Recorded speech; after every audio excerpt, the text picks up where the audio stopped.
আজকে আপনাদের সাথে হাজির হয়েছি ডিফারেন্ট একটা কাজ নিয়ে। ডিফারেন্ট বলতে আমি যেহেতু সম্প্রতি মেডিকেল সেক্টর নিয়ে কাজ শুরু করেছি, তাই এটাও মেডিকেল সেক্টরের বড় একটা পার্ট। সেটা হচ্ছে যে আমাদের বাংলাদেশে অনেকেই আছে তাদের বাচ্চা নিয়ে একটু প্রবলেম হচ্ছে, অনেকের বয়স হয়ে যাচ্ছে কিন্তু বাচ্চা হচ্ছে না। এর জন্য বাংলাদেশে অনেক ট্রাই করেছে, সেটা হচ্ছে না। কিন্তু আমাদের এখান থেকে যেমন আমার আত্মীয়র মধ্যে দুজন আছে, তারা কিন্তু এইভাবে তারা বাচ্চা নিয়েছে, অর্থাৎ এইভাবে ট্রিটমেন্ট করে বাচ্চা নিয়েছে। সেরকম একটা প্রতিষ্ঠানের নাম বলবো, সেটা হচ্ছে ভারতের কলকাতায় আছে। সেই প্রতিষ্ঠানটা হচ্ছে বিড়লা ফার্টিলিটি অ্যান্ড আইভিএফ। আমি আজকে যার সঙ্গে কথা বলবো উনি হচ্ছে শান্তনু দাদা। উনি আছেন শান্তনু দাদা, ওনাকে নিয়েই আমার আজকে কাজ।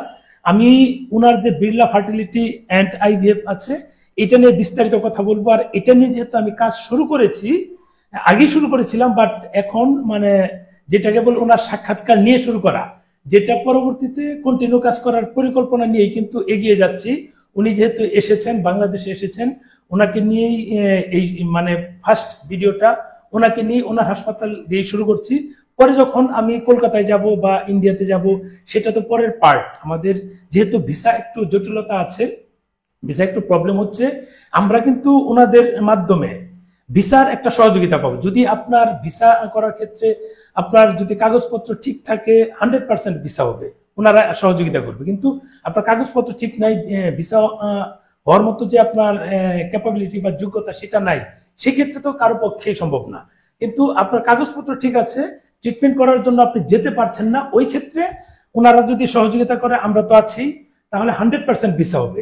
এরকম তো কিন্তু কাজ ভিসার ক্ষেত্রে কিন্তু সহযোগিতা করছি অনেককেই। আর এটা যেহেতু আমরা সরাসরি এই হাসপাতালের সাথে ইনভলভ হলাম, বিড়লা ফার্টিলিটি অ্যান্ড আইভিএফ। আজকে যেহেতু দাদা এসেছে, উনি ইন্টারন্যাশনাল ডিপার্টমেন্টে আছেন, উনি বিস্তারিত ওনার পরিচয় সহ উনি আজকে যা বলবো আমরা একটু বিস্তারিত ওনার কাছ থেকে এই হাসপাতাল নিয়ে ওনার পরিচয় নিয়ে বিস্তারিত শুনবো। দাদা শুরু করুন। ধন্যবাদ প্রথমত আপনাকে। আমি খুবই ভাগ্যবান এই প্ল্যাটফর্মে এসেছি, আজকে আপনার সাথে আমার পরিচয় হয়েছে এবং আমি ভাগ্যবান যে আজকে আমি বাংলাদেশে এত বছর ধরে আসছি বিড়লা ফার্টিলিটি অ্যান্ড আইভিএফ এর সংক্রান্ত অফিসিয়াল কর্মকাজের জন্য। এবং আমি আপনার প্রথমত অসংখ্য ধন্যবাদ আপনার এন্টায়ার টিমকে আমাদেরকে এই সুযোগ দেওয়ার জন্য, বাংলাদেশের প্রতিটি জনগণের সামনে এই ছোট্ট একটি ভিডিও মাধ্যমে আমাদের কিছু ইনফরমেশন পৌঁছানো। বিষয়টা হচ্ছে আজকে আমরা ফার্টিলিটি ট্রিটমেন্ট বা বন্ধ্যাত্ব রোগের যে ট্রিটমেন্ট সেই বিষয়ে কথা বলবো। তো প্রথমত দাদা আমার নাম বললেন, আমি হচ্ছি শান্তনু সাহা। আমি ইন্টারন্যাশনাল পেশেন্ট কেয়ার বিভাগের ম্যানেজার হিসাবে কর্মরত এই মুহূর্তে বিড়লা ফার্টিলিটি অ্যান্ড আইভিএফ এর সাথে। বিড়লা ফার্টিলিটি অ্যান্ড আইভিএফ এর আমি একটু ব্যাকগ্রাউন্ড যদি বলি, তাহলে হচ্ছে বিড়লা ফার্টিলিটি অ্যান্ড আইভিএফ আমি খুবই সাধারণ ভাষায় বলার চেষ্টা করব বাংলাদেশের জনগণের কাছে। প্রতিবেশী দেশ, দুই দেশের ভাষা সংস্কৃতি সবই একদম একদম একটু দেখছে দেখো, নো প্রবলেম, আমাদের সবাই তো এইবারে বিড়লা ফার্টিলিটির যে ব্যাকগ্রাউন্ড সেটা হচ্ছে আমরা ছোটবেলা থেকে শুনে এসেছি না যে টাটা বিড়লা, তো আমরা হচ্ছে সেই বিড়লা গ্রুপেরই। মিস্টার চন্দ্রকান্ত বিড়লা হচ্ছেন আমাদের ওনার অ্যান্ড কোম্পানির টপ ম্যানেজমেন্টের যিনি প্রধান ব্যক্তি, উনি হচ্ছেন চন্দ্রকান্ত বিড়লা। এবং উনার গ্রুপের আন্ডারে বিভিন্ন সেগমেন্টে বিড়লা গ্রুপ আজকের ডেটে ভারতবর্ষ সমেত সারা বিশ্বব্যাপী কর্মকাজ করছে। তার মধ্যে তাদের একটি হেলথ কেয়ার ডিভিশন যেটা হচ্ছে সিকে বিড়লা গ্রুপের আন্ডারে পড়ে, এবং সিকে বিড়লা গ্রুপের প্যারেন্ট কোম্পানি হচ্ছে, নিজস্ব কোম্পানি হচ্ছেন বিড়লা ফার্টিলিটি অ্যান্ড আইভিএফ। তো আমরা এই বন্ধ্যাত্ব রোগের বিষয়ের আগে আমরা যে হেলথ কেয়ার ডিভিশনে কাজ করছি বা এই সিকে বিড়লা গ্রুপ বা বিড়লা গ্রুপ যে কাজ করছে সেটা কিন্তু ভারতবর্ষ ব্যাপী সারা বিশ্বে আজ 150 বছরেরও অধিক সময় ধরে কাজ করছে। আমি যদি বলি হেলথ কেয়ার সেগমেন্টের কথা, তাহলে সিকে বিড়লা গ্রুপ গোটা ভারতবর্ষে হেলথ কেয়ার সেগমেন্টে আছে 50 বছরেরও অধিক সময় ধরে।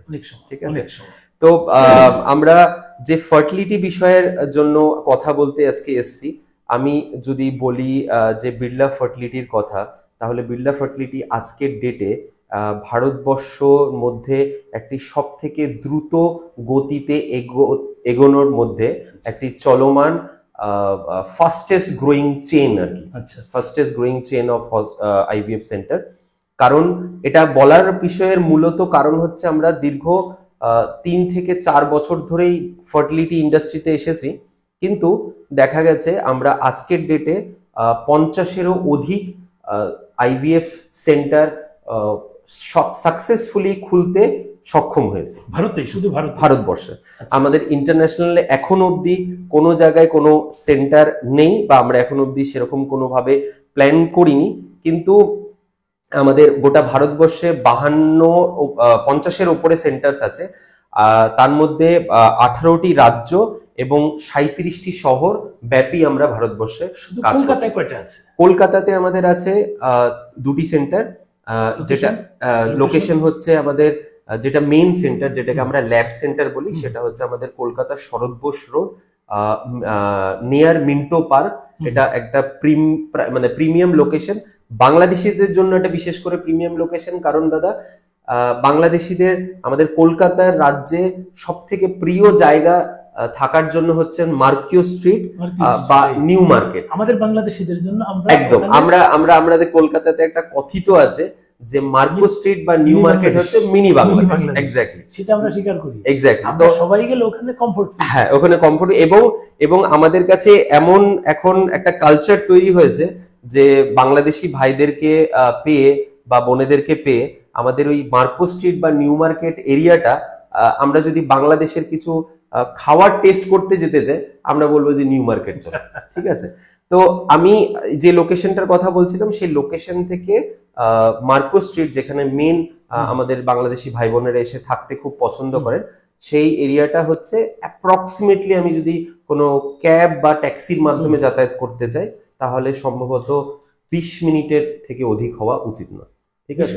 20 মিনিট ডিস্টেন্স, ঠিক আছে, খুব বেশি দূর না। মানে এটা আমি লাস্ট যখন যাব সর্বশেষ, তখন গিয়ে এভাবে ট্রাই করব, রাইট? যেন মানে এটা আমি আপনাকে বলবো, ভিডিও তৈরি করে দিবে যেন যারা এখানে থাকে, এখান থেকে কিভাবে হাসপাতালে যাবে, তাদের কিভাবে সার্ভিস নেওয়ার জন্য মানে ইজি যাতায়াতের ওইটা হয়, সেটা আমি একদম।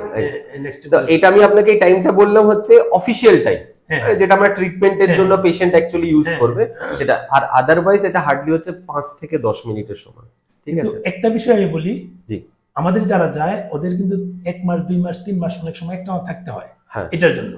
এখন এখানে ম্যাক্সিমাম লোকই চায় যে তাদের থাকার ব্যবস্থাটা কেমন। আচ্ছা, এটা ওই মাল্টি রেজিস্ট্রেড হোটেলে থেকে অনেকের খরচ বেশি হয়ে যায়। একদম। অনেক ফ্যামিলি আছে যারা তাদের বাচ্চা প্রয়োজন, কিন্তু 10, 15, 20, 30, 40 লাখ টাকা খরচ করবে, সেই সামর্থ্য নাই। এইসব ক্ষেত্রে কিন্তু আমাদের মাথায় রাখতে হবে যেন শর্টকাটের মধ্যে অনেকে আছে যে রুম ভাড়া দিচ্ছে মাসিক হিসেবে, নিজে রান্না করে খাচ্ছে, এরকমও অবস্থা আছে। যেহেতু আমরা বিড়লা কর্পোরেট অফিস হিসাবে আমরা কোন রকম হোটেল বা রেজিডেন্সিয়াল প্ল্যাটফর্মের সাথে আমরা টাই আপ করিনি, বাট যেহেতু আমাদের কাছে বাংলাদেশি ভাই বোনেরা অনেক বেশি সংখ্যক আসছেন, তারা আমাদের কাছ থেকে ট্রিটমেন্ট নিতে চাইছেন, সেই কারণে আমরা বিভিন্ন গেস্ট হাউস বলুন, বিভিন্ন রেজিডেন্সিয়াল প্ল্যাটফর্মের সাথে আমরা যোগাযোগ রেখেছি, যেটা আমাদের আগেন সেন্টার থেকে আমি যদি ধরি আন্দাজান বাস বা আপনার ট্যাক্সি ধরে, তাহলে সম্ভবত 20 মিনিটের ডিস্টেন্সের মধ্যেই পাওয়া যাবে। সেটা পরবর্তীতে আমি রিভিউ আকারে দিয়ে দিব। এখন আমাদের বিশেষত মূল যেটা হচ্ছে এখানে সাকসেসের রেট কেমন হচ্ছে এখানে, কারণ আমাদের ম্যাক্সিমাম লোকই ওয়েস্ট বেঙ্গলটা সুবিধা এবং কলকাতাটা আরো সুবিধা, এখানে খরচ কম, যাতায়াত সুবিধা। অন্য প্রদেশ হলে প্রবলেম। এখানে সবাই চিন্তা করে যে আমি শর্টকাটে কিভাবে কাজটা করতে পারি। কলকাতা হলে বাঙালি যেহেতু অধ্যুষিত এলাকা, আমাদের কথা বলা, ভাষাগত যে বিষয়গুলো অন্য প্রদেশে গেলে প্রবলেম হয়ে যায়। সবাই ইংলিশে বলতে পারে, সবাই হিন্দি বলতে পারে, সেটা কিন্তু না। বাংলা হলে কমফোর্ট ফিল করে। ওই ক্ষেত্রে সবাই এখানে যাওয়ার জন্য মানে মেন্টালি প্রিপারেশন নিয়ে নেয়। একদম। এখানে যদি যায়, সাকসেস রেটটা যদি মানুষের জানা থাকে অন্য প্রদেশের তুলনায়, তাহলে কিন্তু লোকজন আরো মানে আগ্রহী হবে। আমি এই বিষয়টার জন্য এটা খুবই ইম্পর্টেন্ট। অন্যান্য ট্রিটমেন্টের থেকে আইভিএফ এর যে সাকসেস রেটের বিষয়টা আপনি জিজ্ঞাসা করলেন, এটা খুবই ইম্পর্টেন্ট একটা প্রশ্ন, এবং এটাই সব থেকে কমন প্রশ্ন থাকে আমাদের পেশেন্টের কাছ থেকে। আমি সাকসেস রেটটা যদি বলি তাহলে সাকসেস রেটটা ডিপেন্ড করে দুটো জিনিসের উপরে। একটা হচ্ছে ফার্স্ট হচ্ছে ডক্টর আর এমব্রায়োলজির এক্সপার্টাইজ, দ্বিতীয়ত যেটা খুবই ইম্পর্টেন্ট বিষয় সেটা হচ্ছে পেশেন্টের আজকের ডেটের ডিম্বাণুর সংখ্যা বা এএমএইচ এর কাউন্ট বা সিমেনের সংখ্যা বা সিমেনের কাউন্ট কতটা আছে সেটার উপরে ডিপেন্ড করে, ঠিক আছে। তো এই দুটো বিষয় যদি আমার সঠিকভাবে থাকে তাহলে আমার সেন্টারে বা বিড়লা ফার্টিলিটি অ্যান্ড আইভিএফ এ আমাদের এখন অবধি যেটা সাকসেস রেট আমরা দেখতে পেয়েছি সেটা হচ্ছে মোটামুটি 80 to 82% সাকসেস রেট। 82? হ্যাঁ, 80 to 82% সাকসেস রেট আমরা দেখে এসেছি। বাট কিছু ক্ষেত্রে সাকসেস রেট কম হয়, যেহেতু আমি আগেই মেনশন করলাম আপনাকে একটা এএমএইচ এর সংখ্যা থাকে।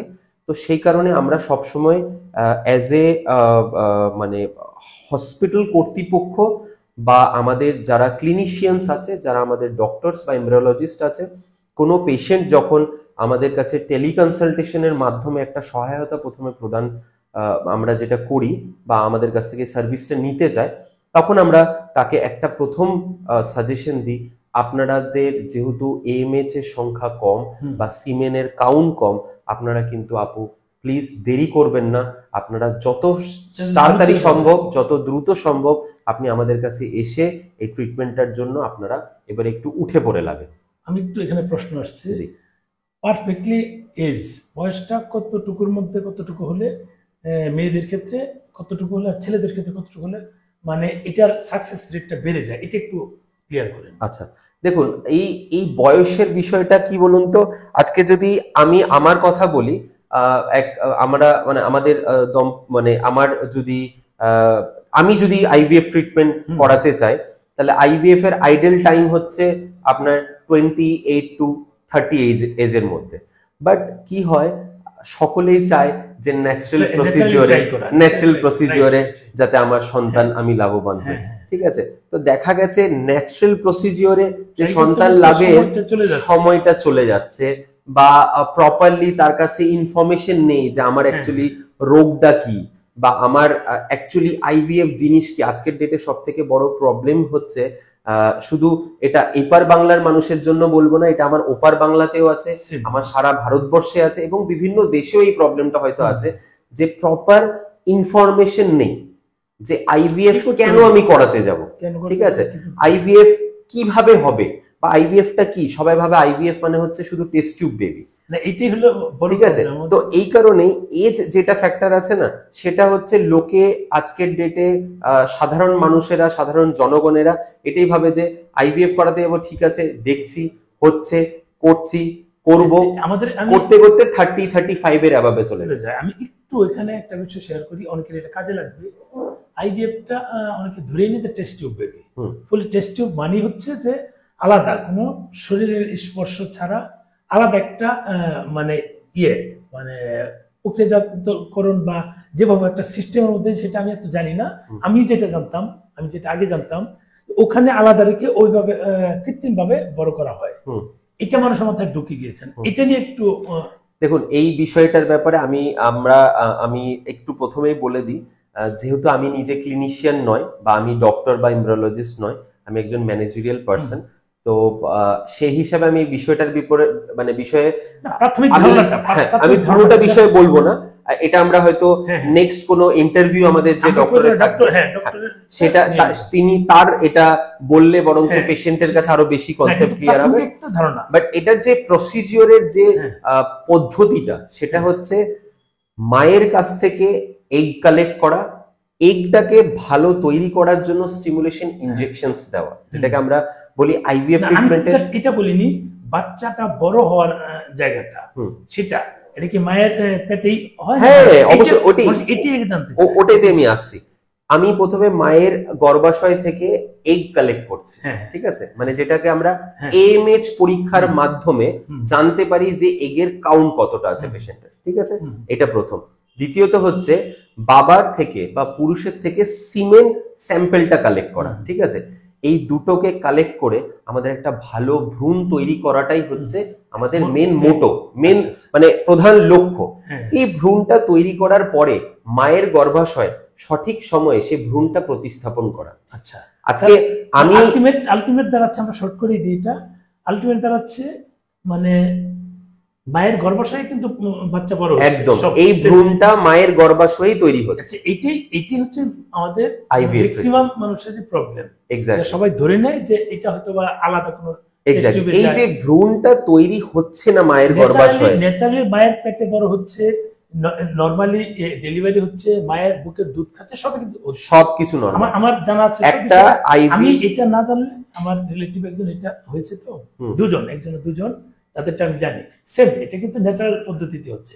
জাস্ট প্রাথমিক যে স্টেপটা সেটা হয়তোবা একটু ডাক্তারদের শরণাপন্ন হতে হয়, মেন কাজটা ওদিকে, কিন্তু পরবর্তীতে সবকিছু কিন্তু মায়ের কাছ থেকে, মায়ের সাথে যুক্ত। এই জিনিসটা মানুষ বুঝে না, এটার কারণেই শর্টকাট জেনে নিলাম। আমি খুব সাধারণ ভাষা একটা কনসেপ্ট সবার কাছে ক্লিয়ার করে দিতে চাই।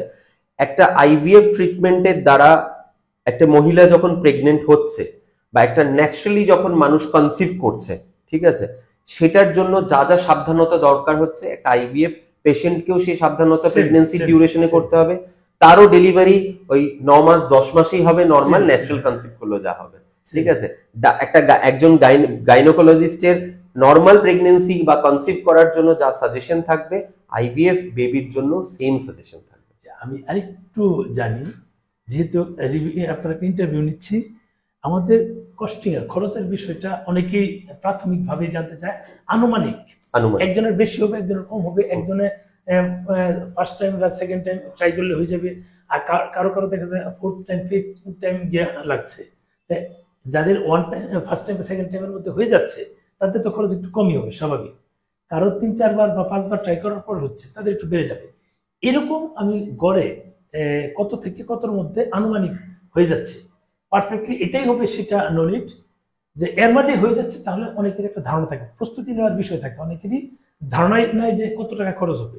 ফার্স্ট টাইম আমার বান্ধবী একজন আছে, ও সেম ঘটনা, ওকে দিয়ে হয়তো বা পাঠাতে পারি, এমন হতে পারে। ও কিন্তু বলছে যে প্রাথমিক খরচটা কেমন হবে, আমার ধারণা না থাকলে, আমার যদি ধরে নিলাম যে আমি 1 লাখ টাকায় হয়ে যাবে, সেটা 10 লাখ লাগলো, আমি পারবো না। 1 লাখের জায়গায় 3 লাখ হোক, সেটা আমি করে ফেলবো। অবশ্যই এরকম একটা ধারণা যদি থাকে তাহলে ওদের হয়। আমাদের প্রথম কথা হচ্ছে, আমাদের যে প্রাইজিংটা আছে সেটা খুবই ট্রান্সপারেন্ট। প্রথম কথা এটা আমি মানে আপনাকে এই ভিডিওর মাধ্যমে আমার বাংলাদেশি ভাই বন্ধুদেরকে এবং আমার দেশীয় ভাই বন্ধুদেরকেও এটা প্রতিশ্রুতি দিতে পারি যে বিড়লা ফার্টিলিটি অ্যান্ড আইভিএফ তাদের প্রাইজিং এর ব্যাপারে খুব ফেয়ার এনাফ। তার প্রথম কারণ হচ্ছে, আমি প্রাইজিং কত হচ্ছে সেটার বিষয়ে আসছি। আমার এইটা কেন আমি বললাম খুব স্বচ্ছতা, কারণ মানে এইখানে আমি কোনো পার্সেন্টেজ একটাই ধরি, সেটা হচ্ছে 100% transparency in terms of treatment, in terms of আমার প্রাইজিং, ঠিক আছে। আমরা যে প্রাইজিংটা পেশেন্টের ইনভেস্টিগেশনের পরে যেটা ডিসাইড হয়, সেটা আমাদের প্যাকেজ সিস্টেমে থাকে এবং সে প্যাকেজটা আমাদের ফিক্সড। সে প্যাকেজের উপরে আমাদের প্রথমত কোনো টাকা লাগে না।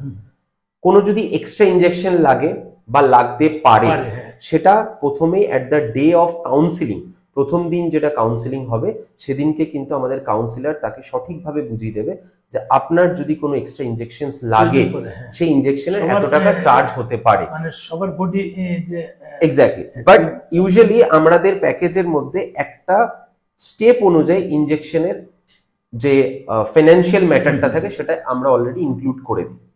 তো দেখা গেছে আমাদের এতদিনের এক্সপিরিয়েন্সে 80 to 85% পেশেন্টের এক্সট্রা ইনজেকশন কখনোই লাগে না, ঠিক আছে। এবারে যদি আমি আসি ফাইন্যান্সিয়াল কত কি খরচা পড়ছে, আমাদের প্রথম সাইকেল যে খরচা বা আমাদের যে স্টার্টিং প্যাকেজ সেটা হচ্ছে 1,82,000 রুপি, ঠিক আছে। এটার মধ্যে কিছু ইনভেস্টিগেশনস আছে, তারপর আইভিএফ প্যাকেজেস আছে, কিছু এক্সট্রা চার্জেস আছে, কিছু এক্সট্রা সার্ভিসের জন্য। বাট ওই যে বললাম 80% 85% পেশেন্টের কিন্তু আমার এক্সট্রা সার্জারিজ গুলো লাগছে না, এক্সট্রা ট্রিটমেন্ট গুলো লাগছে না। তো সেখানে এইটার যে কি হবে এক্স্যাক্টলি বা এটার যে কত খরচা হতে পারে, সেগুলো আমাদের কিন্তু অন পেপারে পেশেন্টকে দেওয়া হয়। আমি হয়তো এই ছোট্ট ভিডিওর মাধ্যমে অতটা এলাবোরেট করে বা এতটা বিস্তারিত বলতে পারবো না। বাট আমাদের প্রথম দিন গেলে, ধরুন টেস্ট হওয়ার আগেই পেশেন্ট জানতে চাইছে যে স্যার আমার যদি কালকে গিয়ে আইভিএফ তো করাবো, ল্যাপ্রোস্কোপিক দরকার পড়তে পারে, তাহলে ল্যাপ্রোস্কোপিক দরকার পড়লে আমার কত খরচা হতে পারে। ওই ল্যাপ্রোস্কোপির যে প্রাইসটা আছে সেটা কিন্তু আমাদের পেপারে পেশেন্টকে দেওয়া হয়। আচ্ছা, এই যে পেপারটার কথা বলছি, কাউন্সিলিং এর দিনে এই পেপারটা পেশেন্ট আমাদের সেন্টারে নিজের প্যাকেজ চুজ করার পরে টাকা জমা দেওয়ার আগে তাকে ওই পেপারটি কাউন্সিলিং শিট দেওয়া হবে, এবং এই কাউন্সিলিং শিটের মধ্যে কনসালটেন্ট যিনি পেশেন্টকে অ্যাটেন্ড করছে, হ্যাঁ, তার সিগনেচার, পেশেন্টের সিগনেচার প্লাস হচ্ছে আমার কাউন্সিলরের সিগনেচার থাকবে ওই পেপারে।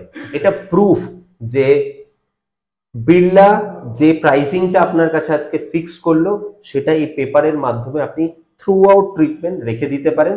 কোথাও যদি আপনার কম বেশি হচ্ছে আপনি এসে প্রশ্ন করতে পারেন। অতিরিক্ত খরচটা কেমন হতে পারে আনুমানিক? অতিরিক্ত এক্স্যাক্টলি কারো পক্ষে বলা সম্ভব না, আনুমানিক। হ্যাঁ, এবারে আমি যদি বলি 1,82,000 টাকার প্যাকেজ, সেটা যদি আমার ব্লাস্টোসিস অ্যাড করা হয় এটার মধ্যে, তাহলে সমস্ত সবকিছু মিলিয়ে আমার হতে পারে যে 2 লক্ষ রুপির মতন আমার যেতে পারে। একটা ধারণা পেয়ে। হ্যাঁ, এবারে ব্লাস্টোসিস আমার সবার দরকার পড়ে না, ঠিক আছে। আবার অনেকের, আমরা যেহেতু আজকাল খুব সমস্যা দেখা যাচ্ছে, আমরা পিজিটিও করাই, পিজিটি আমাদের নিজস্ব পিজিটি আমরা টেস্ট জন্য আমরা পাঠাই, 2 এমব্রার আমরা পিজিটি এর জন্য পাঠাই। এই কস্টগুলো হচ্ছে এক্সট্রা সার্ভিসের উপরে এক্সট্রা জিনিসগুলো ইনভলভ করা। বাকি যদি আপনি বলেন আইভিএফ ট্রিটমেন্ট, আমি বলবো 1,82,000 টাকা। আচ্ছা, মানে এবং এই আইভিএফ ইনক্লুড যাই হোক সেটা এক্স্যাক্টলি, এবং এই আইভিএফ ট্রিটমেন্টের মধ্যে কিন্তু টোটাল স্টিমুলেশন ইনজেকশনস অ্যাড করা আছে। এখন মোটামুটি তো আমরা সব আপডেট পেয়ে গেলাম। এখন সর্বশেষ এই মুহূর্তে হয়তোবা যদি আমাদের দেশের 2 দেশের রিলেশনটা আল্লাহ করে আরো ভালো হয়, যেটা একটু খারাপ হচ্ছিল আগের চেয়ে এখন অনেক ভালো হয়েছে, আশা করি এটা পজিটিভলি এগোবে, কারণ 2 দেশই চাচ্ছে 2 দেশের সাথে রিলেশনটা গুড রিলেশন রাখতে। অবশ্যই এই ক্ষেত্রে যে কয়দিন গুড রিলেশনটা হলো না, টোটালি হলো না, এই মুহূর্ত পর্যন্ত আমাদের ভিসার একটা ক্রাইসিস আছে। এই ভিসার ক্রাইসিসটা কোনো হাসপাতাল চাইলে ভিসা করে দেবে সেটা পারবে না, কোনো ব্যক্তি চাইলে ভিসা করে দেবে সেটা, কারণ গভর্নমেন্টের একটা রুলস আছে। এক্স্যাক্টলি, কিন্তু ওই রুলসের ক্ষেত্রেও অনেক সময় যদি হাসপাতাল চাই যে এই পেশেন্টটা তার ওখানে নেওয়ার জন্য, তখন হাসপাতাল অনেক সময় সুপারিশ করে। সুপারিশ করলে ওগুলো যদি পেশেন্টের প্রপার ডকুমেন্টস থাকে তাহলে দেখা যায় যে, আমি এটা জানি, যেমন আমি বলছি বেশ কয়েকটা হাসপাতাল ওরা সুপারিশ করেছে, তাদের ভিসা হয়েছে। কারণ হচ্ছে এই ব্যক্তি ভিসা পাচ্ছিল না, পেপারস প্রপার পেপারস, কিন্তু সিস্টেমটা জানছিল না, বুঝতে পারছে না, ভিসা পাচ্ছিল না। আমি কিন্তু মানে তাদের সুপারিশ নিয়ে করে দিয়েছি, হাই কমিশন ফোন দেওয়া বা পেপারস পাঠানো সব মিলে। এই ক্ষেত্রে কি পরিমাণ আমরা কি এটা সাপোর্ট দিতে পারবো কিনা, মানে পেপারস কিন্তু পেশেন্টের অথেন্টিক লাগবে, ফেক ডকুমেন্টস দিয়ে আমি কখনোই কাজ করি অবশ্যই না। কিন্তু অথেন্টিক পেপারস থাকার পরও প্রপার জায়গায় যেতে পারে না বা প্রপার কাজ করতে পারে না, বা আবেদনে কোনো ভুল ত্রুটি থাকে, অথবা যে হাসপাতালে যাবে ওই হাসপাতালের সাথে কোনো ওই পেপারের সাথে কানেক্টিং নাই, এইসব ক্ষেত্রে কিন্তু তাদের ভিসা হচ্ছে না, আমি জানি। এখন এই ক্ষেত্রে তারা কি কোনোভাবে, আপনাদের হাসপাতাল কি কোনোভাবে হেল্প করতে পারে? অবশ্যই অবশ্যই, এটা খুবই ইম্পর্টেন্ট, কারণ আমি আজকে ওপেন ফোরামে কথা বলছি, আমি একটা ইন্টারভিউ সেশনের মাধ্যমে বসে আছি, আমি আমার সংস্থাকে একটা বৈদেশিক মুখী করার প্রচেষ্টা করছি। আমার সব রকম প্রচেষ্টা 100% থাকলো, কিন্তু আমার পেশেন্টই পৌঁছাতে পারলো না, ঠিক আছে, পেশেন্টই পৌঁছাতে পারলো না। তো সেক্ষেত্রে তো আমার বাংলাদেশি ভাই বন্ধুরা তো কেউ সহায়তা পাবেন আমার কাছ থেকে, তো সেই কারণে এই মুহূর্তে সিকে বিড়লা গ্রুপের তরফ থেকে আমরা একটা নিজস্ব ইনিশিয়েট নিয়েছি যে ভিসার ক্ষেত্রেও আমরা পেশেন্টকে সহযোগিতা করব, সেটা যেই প্রকারেই সহযোগিতা করা হোক। শুধু আমার সকলের কাছে একটাই অনুরোধ থাকবে, আপনাদের সঠিক ডকুমেন্ট নিয়ে আসুন। সঠিক ডকুমেন্টের যদি ইনফরমেশন আপনাদের কাছে না থাকে, আপনারা আমাদের কাছে কোয়েরি করুন কি কি সঠিক ডকুমেন্টেশনের মধ্যে কি কি। যেমন আমি আজকে যদি একটা ছোট্ট এক্সাম্পল দিই, তাহলে হচ্ছে যে একটা ইলেকট্রিসিটি বিল লাগবে, ঠিক আছে, এবারে হয়তো অনেকে জানে না, আমি জাস্ট একটা উদাহরণস্বরূপ বললাম যে সবাই জানে না ভিসা করার সাথে ইলেকট্রিসিটি বিলের সম্পর্কটা কি, বাট এটা একটা প্রসিডিওর, এটা একটা ডকুমেন্টেশন, এটা গুরুত্বপূর্ণ বিষয়। তো সেই জিনিসগুলো আমরা যদি একটু উভয় পক্ষ একটু কথা বলে আলোচনা করে আমরা এগোতে পারি, তাহলে আশা করি সিকে বিড়লা গ্রুপের তরফ থেকে বা বিড়লা ফার্টিলিটির তরফ থেকে আমরা অবশ্যই হাই কমিশনকে এটার জন্য আমরা ইন্টিমেট করব, আমরা রিকোয়েস্ট করব মহামান্য হাই কমিশনকে, আমাদের ইন্ডিয়ান এমবাসিকে, যে তাদের এই ট্রিটমেন্টের জন্য যাতে তাদেরকে প্রপার ওয়েতে ভিসা দেওয়া হয়, এবং তারা যাতে ভারতবর্ষে এসে তারা যাতে কলকাতা মুখী হয়ে তাদের এই সমস্ত ট্রিটমেন্টটা নিয়ে তারা একটা সুখকর দাম্পত্য জীবন, একটা সন্তান লাভের জন্য আমরা যাতে তাদেরকে সহায়তা করতে পারি এবং তারাও যাতে লাভবান হতে পারে। বুঝতে পারছি। আচ্ছা, আমি তাহলে একটু বলে দিই, আপনারা যারা ভিডিওটা দেখছেন, অনেক ক্ষেত্রে আপনার ভিসা না হওয়ার আরেকটা কারণ বলে দিই।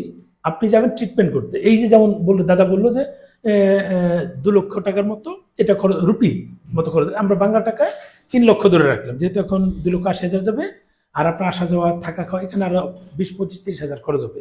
আপনি ধরে রাখেন যে 3 লাখ প্লাস, অর্থাৎ 4 লক্ষ টাকার মতো অ্যামাউন্ট রেখে আপনার ব্যাংক স্টেটমেন্টটা তুলবেন, অথবা এই পরিমাণ ক্যাশ ডলার যদি দেখাতে পারেন, এটা হচ্ছে আপনার হলো যে ব্যাংক স্টেটমেন্ট করেন, প্রয়োজন ব্যাংকে রাখেন, রেখে এই সমপরিমাণ টাকাটা আপনার 1,04,000 টাকার একটা মানে রেখে, সব টাকা খরচ হবে না কিন্তু রেখে দিলেন, এটা সহ যদি আবেদন করেন, তাহলে আমাদের এম্বাসি কিন্তু বুঝতে পারবে যে না, এই ব্যক্তি নিশ্চয়ই এই ট্রিটমেন্ট করার মতো যথেষ্ট সামর্থ্য আছে, একে ভিসা দেওয়ার ক্ষেত্রে মানে অন্য কোনো ঝামেলা পোহাতে হবে না, যে এই ব্যক্তি অন্য কোথাও চলে যাবে বা ঘুরতে যাবে এই নামে ভিসা করে, এটা কিন্তু হবে না। এটা কিন্তু একটা গুরুত্বপূর্ণ পয়েন্ট, আগে অনেকেরই এরকম কারণে ভিসা হয়নি, এটা অনেক হয়েছে।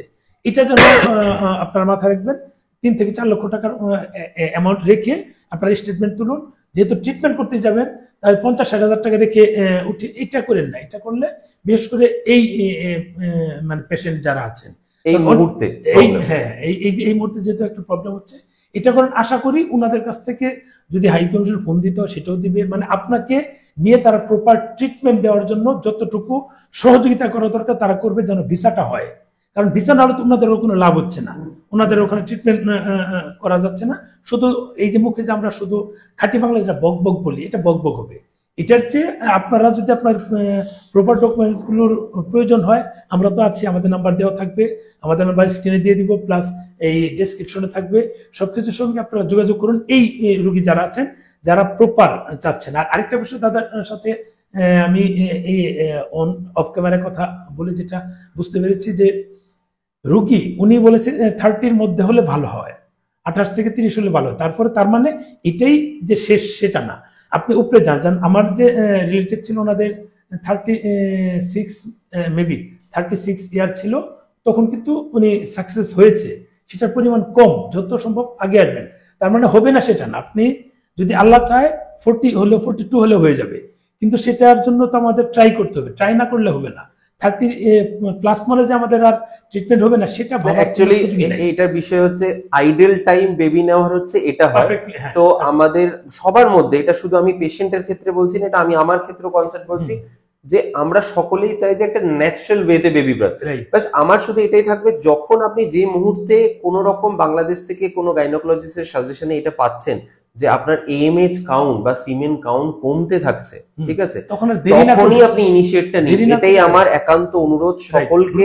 এটা শুধুমাত্র এপার বাংলার লোক বা এপার বাঙালিদের জন্য নয়, এটা ওপারের লোকেদের জন্য আমাদের অনুরোধ থাকে। আমরা ওভারঅল দুই বাংলার না, দুই দেশের টোটাল যদি কেউ দেখে অন্য সাইডে, কারণ ত্রিপুরা, আসামে আমার ভিডিও অনেকেই দেখে। আচ্ছা, মানে এটা আমি সবার জন্য এটাই একটাই কথা বলছি, যে মুহূর্তে আপনি নিজে ইন্টিমেট হচ্ছেন যে আপনার এই দুটি রিপোর্টের মধ্যে কমতি শুরু হচ্ছে, আপনি সেদিনকেই প্রিপারেশন। এটা গুরুত্বপূর্ণ পয়েন্ট, খুবই গুরুত্বপূর্ণ পয়েন্ট। যখন এটা কমতে থাকবে তখন আর দেরি করা যাবে না। এক্স্যাক্টলি, কারণ পৃথিবীতে এমন কোনো, আমার জানা এমন কোনো মেডিসিনস নেই যেটা আপনার এএমএইচ কি কোনোদিন, মানে আপনি আপনার এটা হবে কি সাকসেস হবে কতটুকু, এটা আপনার উপরে ডিপেন্ড করবে, মানে পেশেন্টদের উপর। একদম এটা ডাক্তাররা জাস্ট প্রক্রিয়া করবে, তাদের এক্সপার্টাইজ, তাদের এক্সপেরিয়েন্সের উপরে। আমাদের কাছে সবথেকে বেস্ট এমব্রায়োলজিস্ট আছে, আমাদের যিনি কনসালটেন্ট আছেন উনি সবথেকে বেস্ট আছে, এবং এই মুহূর্তে ওনার মানে এই যে সাকসেস রেটের কথা আমরা বললাম এই কনসালটেন্টের মাধ্যমে। তো তার মানে আমরা আমাদের প্রক্রিয়াতে সঠিক, কিন্তু এই প্রক্রিয়াটা করতে গেলে আমার একটু আপনার থেকেও সহযোগিতা, এটাই হচ্ছে কথা। ঠিক আছে, অনেকক্ষণ কথা হলো। আমি একটু শেষে একটা কথা ইনক্লুড করতে চাই। আমাদের আইভিএফ সংক্রান্ত আরো বিশেষ কিছু পরিষেবা আছে, যেমন male fertility, female fertility, IUI, IVF total treatment, ঠিক আছে, সিমেন ফ্রিজিং, এমব্রায়ো ফ্রিজিং, সমস্ত প্রক্রিয়াগুলো আছে। এগুলো আপনারা যখন আমাদের সাথে বিস্তারিতভাবে আপনাদের কিছু মেডিকেল রিপোর্টস নিয়ে যোগাযোগ করবেন, তো তখন আমরা আরো বৃত্তান্ত আপনাদেরকে বলতে পারবো। এবং আরেকটা পরিষেবা যেটা আমরা সাধারণত সচরাচর করে থাকি সেটা হচ্ছে টেলিকনসালটেশনও আমরা করি। কারণ এই মুহূর্তে যেহেতু বাংলাদেশের একটা ভিসা প্রক্রিয়ার একটা সমস্যা দেখা দিয়েছে, right. তো আমার ভাই বন্ধুদের কাছে এটা একটা চ্যালেঞ্জিং বিষয় যে তারা চাইলেও চট করে চলে যেতে পারছে না। তো সেই ক্ষেত্রে যদি কোনো মেডিকেশন স্টার্ট করার দরকার পড়ে বা একটা প্রিপারেশনের দরকার পড়ে ট্রিটমেন্টের জন্য, তাহলে সেই ক্ষেত্রে আমি এই জিনিসটা যতটা সাপোর্ট ভার্বালি দেওয়া যায় সেটা আমি দেবো। বাট হ্যাঁ, টেলিকনসালটেশন ইজ এ টেলিকনসালটেশন, এটা কিন্তু কোনো ট্রিটমেন্ট টোটাল আইভিএফ এর জন্য নয় যে ডক্টর টেলিকনসালটেশনে কোনো মেডিসিন দিচ্ছে মানে তার বেবি হয়ে যাবে, বুঝতে পারছি, ঠিক আছে, বা তার কনসিভ করার চান্সেস আছে। এটা হচ্ছে যে জিনিসটা খারাপ হয়েছে সেটা যাতে আর দ্রুত খারাপ না হয়, সেটা প্রসেসটা যাতে কন্ট্রোলে থাকে, সেটার জন্য টেলিকনসালটেশন এবং পেশেন্টের কাছে যাতে সঠিক ইনফরমেশন দেওয়া দরকার হয় যে আপনার এখন করণীয় কি আছে। এটা নিয়ে এটা তো জাস্ট ওপেন করলাম, আপনাদের উদ্দেশ্যে বলছি ধাপে ধাপে এই মেল ফিমেল এবং আরো কি কি করতে হয়, যদি আলাদা আলাদা ভিডিও বানাতে হয় প্রত্যেকটা ক্ষেত্রে আলাদা আলাদা ভিডিও বানাবো। কোন টাইমের জন্য পারফেক্ট, কোন টাইমের জন্য কি করবেন, ফিমেলদের জন্য করণীয় কি, মেলদের জন্য করণীয় কি, কার রেট কেমন হলে ভালো হয়, কিভাবে কি করতে হয়, এইগুলো নিয়ে আলাদা আলাদা, যেহেতু মেডিকেল নিয়ে কাজ শুরু করেছি এবং এটা নিয়েই মানে বড় আকারে কাজ করব, প্রয়োজনে এটা নিয়ে বেশি কাজ করব, সেই চিন্তা ভাবনা থেকেই মানে ছোট ছোট ভিডিও 3, 4, 5, 7 মিনিট যাই হোক, মানে একটু গবেষণামূলক ভিডিও বানাবো, সেটা নিয়েই মানে আমরা এগিয়ে যাব। এখন বাকি দাদা ফিনিশিং দিয়ে আমি জাস্ট একটা কথাই বলবো, যারা ট্রিটমেন্ট আমাদের কাছ থেকে নিচ্ছেন, তারা যারা এই ভিডিওটাই দেখবেন তাদের কাছেও আমরা সেন্টারে থাকাকালীন অনুরোধ করেছি, এবং যারা ট্রিটমেন্ট নেওয়ার জন্য আমাদের কাছে আসার প্রিপারেশন নিচ্ছেন তাদের জন্য একটা কথা বলবো, আইভিএফ ট্রিটমেন্টের জন্য ডাক্তার আপনাকে সহযোগিতা করবে, এমব্রিওলজিস্ট আপনাকে সহযোগিতা করবে, আপনি নিজেকে সহযোগিতা করবেন টাকা পয়সা খরচার মাধ্যমে, নিজের অনেক কিছু লাইফের ব্যালেন্সিং এর মাধ্যমে, কিন্তু সব থেকে মূলত বিষয় হচ্ছে লাইফস্টাইল মডিফিকেশন। আপনার লাইফস্টাইল চেঞ্জ করতে হবে, ঠিক আছে, লাইফস্টাইল মডিফিকেশন করতে হবে। আপনার এই যে বন্ধ্যাত্ব রোগের একটা মূলত কিন্তু কারণ যেটা দেখা যাচ্ছে ওভারওয়েট, এই ওভারওয়েটের বিষয়ে আপনাকে নিউট্রিশনিস্টের সাথে প্রপার কথা বলতে হবে। আপনার রেগুলার যেটা ফুড হ্যাবিট আছে সেগুলোর মধ্যে অনেক চেঞ্জেস থাকতে হবে।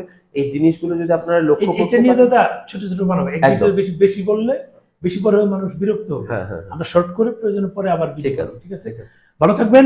দাদা যেহেতু আছে, উনি ওনার ইন্টারন্যাশনাল যেহেতু উনি আছে, দায়িত্বে আছেন, উনি যতটুকু সহযোগিতা করে উনি করবে। আর আমরা বাংলাদেশে আছি, আমরা তো ফোন নাম্বার দিয়ে দিব, শুধু যারা এই রিলেটেড, সব রোগীর জন্য না, এই রিলেটেড জন্য আমরা আলাদা নাম্বার দিয়ে দিব।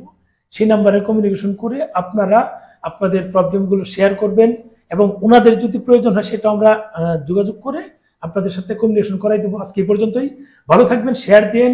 আরো যারা এই রিলেটেড আছে তারা যেন অন্তত দেখে তাদের এই যে মানে একটা বেবি মানে কি, একটা মানুষের স্বপ্ন আকাঙ্ক্ষা, একটা মেয়ের এটা কিন্তু সারা জীবনের একটা স্বপ্ন থাকে যে তার একটা বাচ্চা হবে, যাদের হয় না তারা কিন্তু এটা ফিল করে, তারা যেন এগুলো দেখতে পারে। ভালো থাকবেন, আল্লাহ হাফেজ।